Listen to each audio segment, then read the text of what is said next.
Gather around if you're riding the Transalp, just want to be able to see the screen best we can. We're not going to crank it up. Go ahead and turn it on, sir. Key on.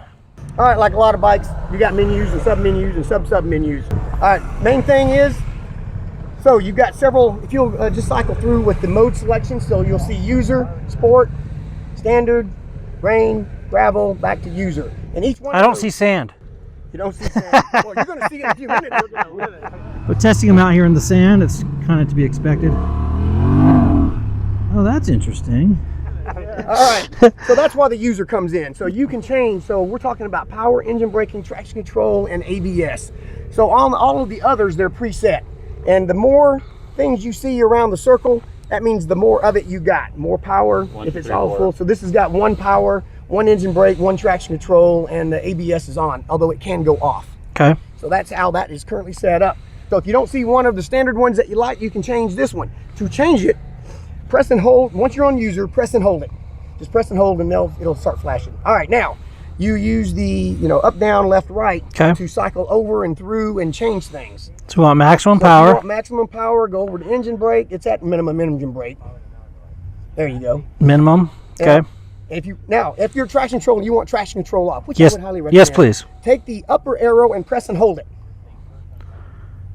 Okay, you see the traction control off symbol comes on and you're good to go there. Now, ABS, if you want ABS off, cycle down to it and do the same thing.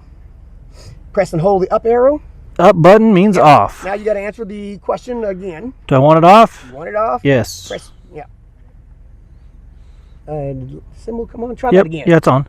ABS symbol. Oh, okay, good deal. All right, now press and hold the mode button and it will lock it in and the flashing will stop. Nice. All right, so that's how you set it. Now, if you turn that key off and you turn the key back on, you got to redo that. Even in the user? Even in the user. Oh, bummer. However, if you just engine cut off and leave the key on, it will retain that. Okay. However, if you tip over, it's got the tip over sensor, so you have to turn the key off and turn it back on. Okay. So just remember, especially for the start, you got to turn it off. Correct. And so, the traction control is going to be your primary. You're really not using your brakes out there. There's so much sand. Oh, as soon as you back off the throttle, yep. So don't worry about the ABS, but you probably want that traction control completely off. Perfect. All right, so this does have speed shift on it. Oh, nice. You don't let off the throttle, up or down.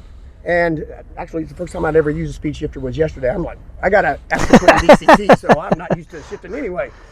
So it was pretty nice. I mean, just throttle on, up, as I was just throttle. Computer owns 51% of the real estate, so it'll let you do some things within reason.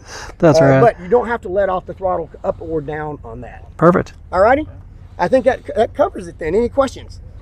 No, I'm sure I'll have them once I sit down. Yeah, exactly. I'm going to go ahead and turn that off, sir. And oh, you just ruined all my settings. All over again. It's great. Good thing we learned. User mode, 2 on the power, 1 on that traction control. It seems to work. We played around for about 2 or 3 hours out there the other day, and that seems to work the best as far as controlling the motorcycle and making it very manageable in the sand that we're going to put you in. Sweet.